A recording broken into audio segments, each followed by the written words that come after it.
nimeelekezwa na Mheshimiwa Rais nifanye nini, na hiki ndicho ninachokifanya, kwamba lazima uhakikishe mahusiano kati ya polisi na wananchi yanakuwa mazuri. Wananchi wawapende polisi. Leo hii polisi hata akipata shida unakuta watu wanashangilia. Tunataka polisi akipata, hata kama kapata ajali ya pikipiki, tunataka wananchi waende pole bwana, wamuone kama ni msaada wao, rafiki yao, mwenzao. Mkakati wetu sasa kwa kweli ni kuendelea. Mimi nimesema lazima tufanye transformation, lazima tufanye mabadiliko makubwa. Kwanza mabadiliko ya kimfumo, lakini pili mabadiliko ya kiutashi.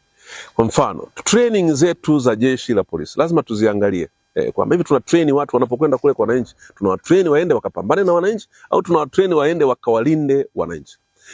Wenzetu wale wa Tume ya Haki Jinai iliyoundwa na Mheshimiwa Rais Dr. Samia Suluhu Hassan wametoa mawazo mazuri sana, na Mheshimiwa Rais ameagiza kwamba tuyasimamie yale mawazo, na mimi ninaendelea kuchukua kutoka kule, tuendelee tujaribu kufanya. Nitakaporudi kutoka kwenye mwaka mpya, nitataka tukae kwa ujumla, tukae tuangalie mfumo ile haki jinai na mawazo yale ya tume, yapi tunaweza tukaincorporate. Kwa mfano wanasema haki jinai, wale wazee wameandika andiko zuri sana. Wanasema ni vema sasa tusiwe na police force, wanasema tuwe na police service. Wale ikiwa force, ujeshi unakuwa mwingi, nguvu inatumika. Tunataka police service ili iwe ni huduma ya kipolisi ya kulinda raia na mali zao, lakini ni huduma, wanatoa huduma.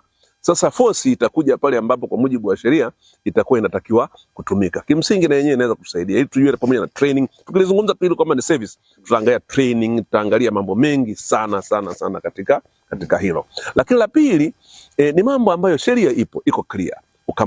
Ukamatweje? Unakwenda kumkamata mtu ana kesi ka misdemeanor. Maana katika sheria tuna kesi za tofauti. Kuna kesi felon, ni kesi kubwa, na misdemeanor ni kesi ndogo tu.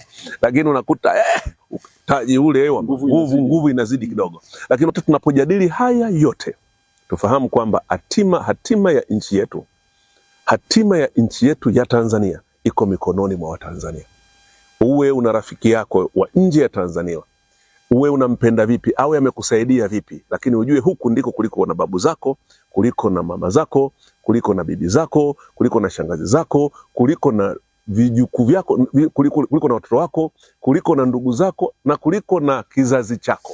Unapoijadili hiyo, ubakize hakiba ya kwamba iko siku nitahitaji utulivu Tanzania.